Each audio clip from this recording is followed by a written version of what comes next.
Une maman avait 3 enfants, 2 beaux garçons, l'aîné, le cadet et le Benjamin, qui était né difforme, handicapé. Et la maman, quand elle sortait faire ses emplettes, elle emmenait toujours avec elle le petit. Cet enfant difforme et handicapé,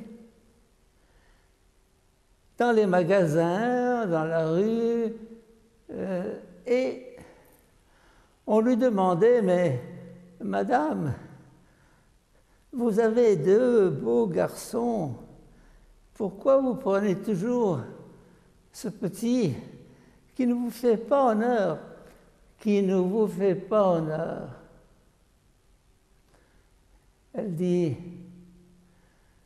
c'est parce que il est difforme, c'est parce qu'il est handicapé, c'est parce qu'il se sent lésé par la vie que je le porte dans mon cœur plus que les 2 premiers, que j'ai pour lui un faible. Je vous raconte cette histoire en cette fête du baptême de Jésus. Jésus se fait baptiser au moment même de commencer sa mission. Et je dirais que cette démarche du baptême est une espèce de signature de son style tout au long de sa vie publique.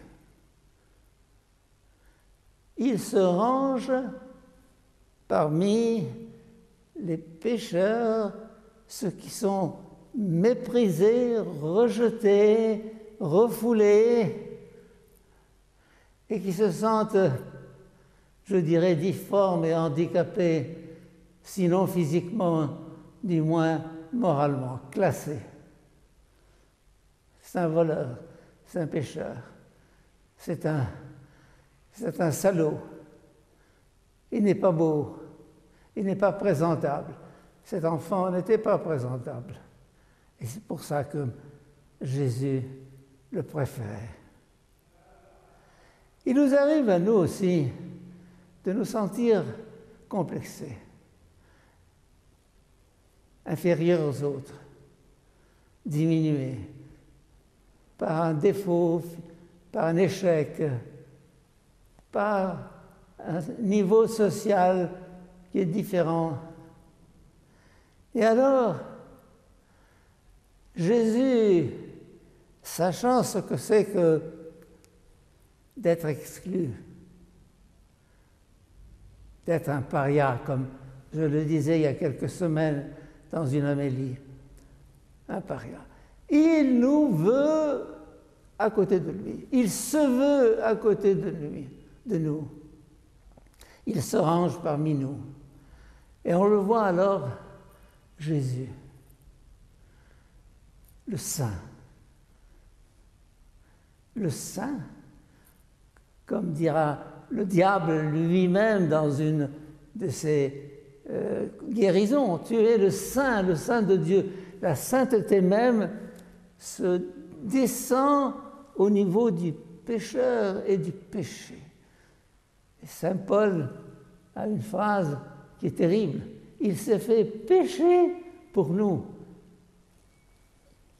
Il s'est identifié au pécheur et au péché.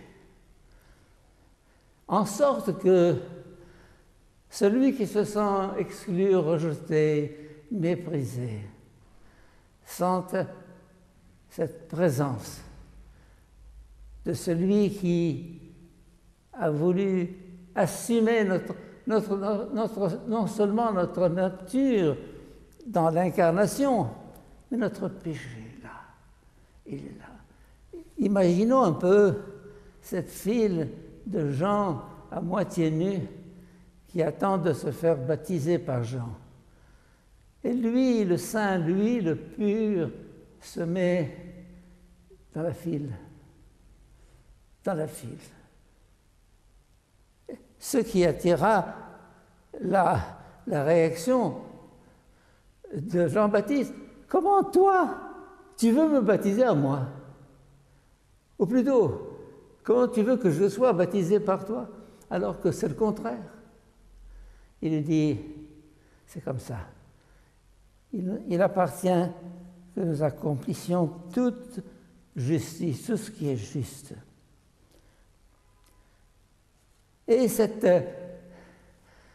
volonté du Christ de s'identifier au dernier des derniers des hommes, comme on le dit dans un cantique, le dernier des derniers des hommes, il est là, lui aussi, déshabillé comme les autres, dans la file d'attente. Et Jésus, plutôt dans les Actes des Apôtres, il est dit, Dieu ne fait pas exception, ne fait pas de différence entre les hommes. Mais quelle que soit leur race, et j'ajouterai quel que soit leur degré de sainteté ou de péché ou de corruption, il accueille les hommes pour annoncer la paix.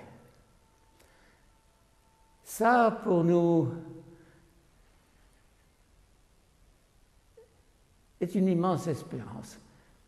Quoi que nous soyons, d'où que nous venions, quoi que nous fassions, il nous dit, je suis avec toi. Je te tiens par la main. Je me tiens avec toi dans la file des pécheurs, des exclus, des rejetés, des parias. Comme cette maman qui promenait son fils dans les rues et dans les magasins, Jésus nous dit, je n'ai pas honte de toi. Tu es une partie de moi-même, et si tu tombes, sache que je suis plus profond que ton péché. Et quoi qu'il arrive, je suis avec toi, maintenant et pour toujours. Amen.